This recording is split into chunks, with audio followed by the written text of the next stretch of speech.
오늘의 10분 말씀. 마가복음 12장 28절로 34절입니다. 바로 전 본문에서 여러 유대교 종파들이 예수님을 찾아왔습니다.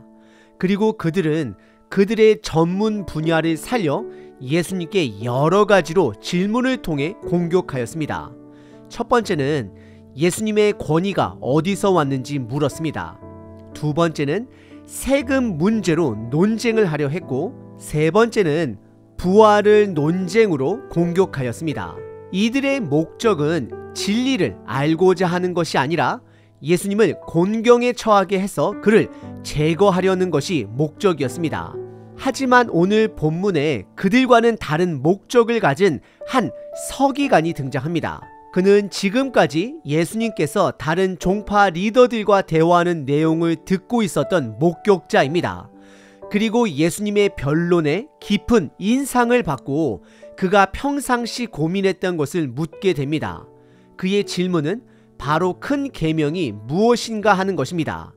이 질문은 사실 부자 청년의 질문과 다를 것이 없습니다. 무엇을 해야 영생을 얻을 수 있느냐라고 묻는 것입니다. 이 서기관은 가장 큰 계명을 지키면 영생을 누릴 것으로 생각했기 때문입니다. 예수님은 이스라엘 백성들이 날마다 묵상했던 신명기 6장 쉐마의 말씀과 레위기 19장의 말씀, 이 두 가지 말씀을 인용하며 하나님을 사랑하고 이웃을 사랑하라 말씀하십니다. 사실 예수님의 이런 설명은 어려운 말씀을 놀랍게 풀어 설명한 것이 절대 아닙니다. 다만 하나님을 사랑하고 이웃을 사랑하라는 것이었습니다.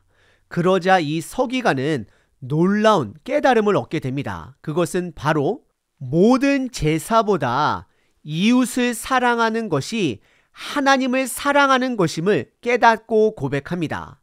그러자 예수님은 그에게 하나님의 나라가 그렇게 멀지 않았다라고 답을 해주십니다. 그렇습니다. 결국은 예수님 안에, 말씀 안에 끝까지 거하고 물어보고 답을 듣는 자들이 좋은 땅이 되는 것입니다. 열매를 맺게 될 것입니다. 예를 들어 12 제자나 예수님을 떠난 부자 청년이나 그들의 마음의 중심은 크게 다를 것이 없습니다. 그들 마음 중심에는 투자 심리가 있는 것입니다. 제자들은 모든 것을 포기하고 예수님을 따르는 것이 나중에 예루살렘에 보다 높은 자리로 보상되어질 줄 알았습니다. 그래서 그들은 예수님께 투자한 것입니다. 그리고 부자 청년은 본인이 가진 것이 예수님을 따르는 것보다 더 큰 가치로 여겼기 때문에 예수님을 떠난 것입니다. 제자나 부자 청년이나 둘 다 샘을 것입니다. 하지만 다른 점 한 가지는 끝까지 예수님 안에 거하는 자와 거하지 않는 것이 차이가 되는 것입니다. 오늘 본문에 등장한 한 서기관은 니고데모와 같은 자입니다. 그리고 어찌 보면 니고데모보다 더 나은 자다라고 말할 수 있습니다. 왜냐하면 니고데모는 본인의 직위를 생각해서 몰래 예수님을 밤에 찾아왔지만 오늘 본문에 나온 서기관은 그 자리에서 예수님께 궁금한 것을 묻고 답을 받습니다. 그렇습니다. 결국 좋은 땅은 끝까지 복음의 씨를, 말씀을 품는 것입니다.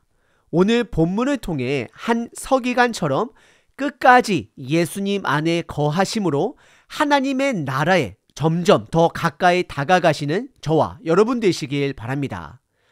오늘 본문은 크게 두 부분으로 나눌 수 있습니다. 첫 번째는 서기관의 질문입니다. 두 번째는 서기관의 놀라운 반응입니다. 첫 번째 부분은 서기관의 질문입니다. 28절부터 31절입니다. 서기관 중 한 사람이 그들이 변론하는 것을 듣고 예수께서 잘 대답하신 줄 알고 나와 묻되 모든 계명 중에 첫째가 무엇이니까? 29절 예수께서 대답하시되 첫째는 이것이니 이스라엘아 들으라 주 곧 우리 하나님은 유일한 주시라.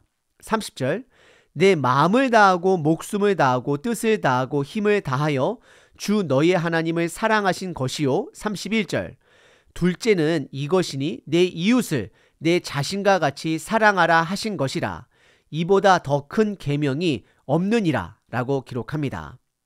먼저 28절에 한 서기관이 지금까지 종교 지도자들과 예수님과의 논쟁을 다 듣고 예수님께 통찰력이 있음을 깨닫게 됩니다.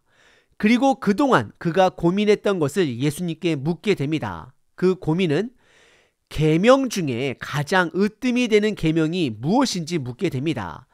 꼭 지켜야 하는 계명이 무엇인지 묻는 것입니다. 그러자 29절에 예수님은 먼저 신명기 6장 쉐마의 말씀을 인용하십니다. 첫 번째는 이것이라 말씀하시며 먼저 이스라엘아 들으라 말씀하시고 하나님은 유일하심을 선포하십니다. 그리고 그 유일하신 하나님을 마음과 목숨과 뜻을 다해 사랑하라 말씀하시고 두 번째 계명은 레위기 19장의 말씀을 인용하시며 이웃을 내 자신과 같이 사랑하라 말씀하십니다. 그리고 이보다 더 큰 계명은 없다라고 말씀하십니다. 사실 예수님이 답하신 말씀은 무언가 어려운 말씀을 특별하게 설명하신 것이 아닙니다. 그냥 어찌 보면 10계명을 두 문장으로 요약한 것입니다. 첫 번째는 하나님을 사랑하고 두 번째는 이웃을 사랑하라입니다.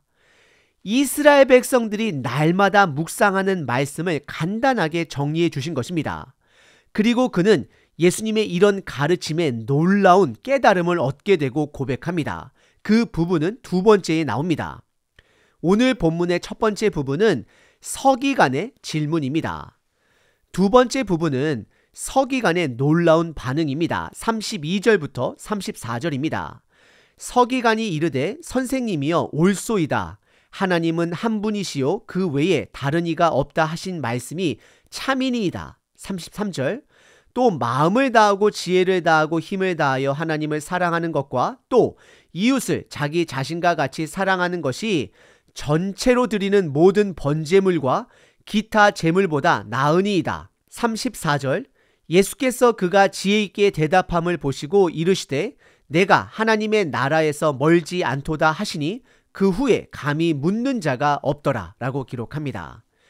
32절에 서기관은 예수님의 가르침에 적극 동의합니다. 우선 하나님은 유일하신 한 분 되심을 고백합니다. 그리고 33절에 온 마음과 지혜와 힘을 다해 하나님을 사랑하는 것과 이웃을 자기 자신과 같이 사랑하는 자는 그가 드리는 모든 제사보다 낫다라고 고백을 합니다. 이 부분이 놀라운 그의 고백이 됩니다. 그는 지금 이스라엘이 반드시 가져야 할 그것, 하지만 갖지 못한 그것을 고백하고 있습니다. 그것은 바로 마음입니다. 하나님을 사랑하는 것이고 이웃을 사랑하는 것입니다. 지금 이스라엘은 그 사랑이 없이 제사를 드리기 바쁜 삶을 살고 있습니다. 혹시 여러분들의 신앙 생활은 어떠하신지요? 사랑 없이 교회 다니기 바쁘시지는 않으신지요?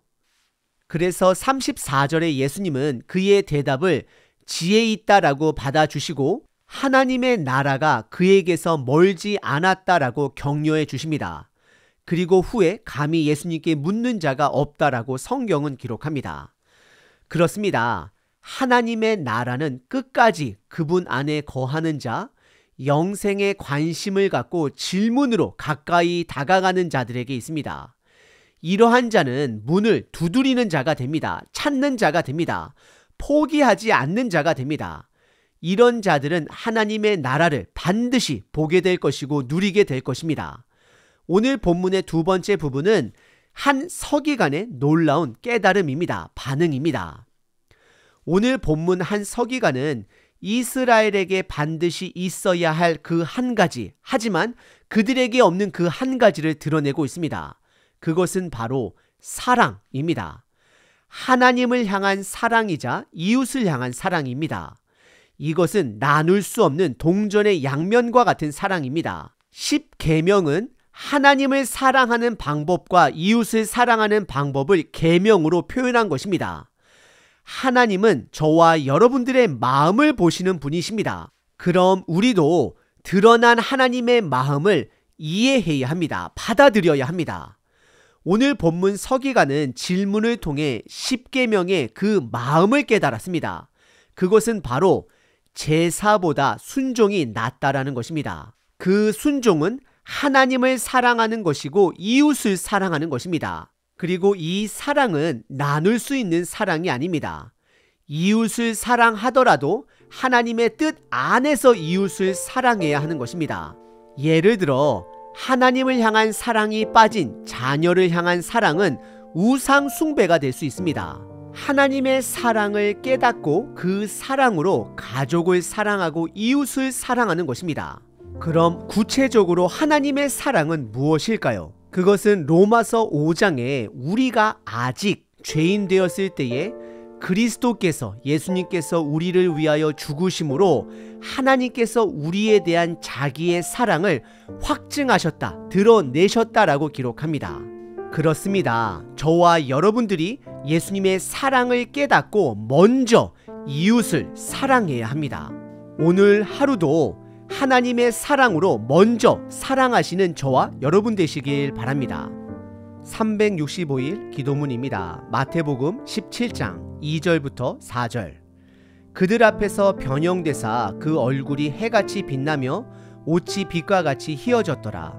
베드로가 예수께 여짜오 이르되 주여 우리가 여기 있는 것이 좋사오니 높으신 하나님 그 하나님을 감히 바라볼 수조차 없는 먼지 같은 나를 구원하심에 감사드립니다.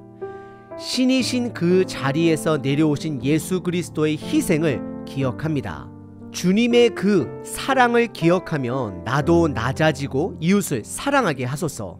오늘 하루도 예수님이 주신 그 사랑의 사명을 감당하게 하소서. 예수 그리스도의 이름으로 기도합니다. 아멘. 항상 기뻐하라. 쉬지 말고 기도하라. 범사에 감사하라.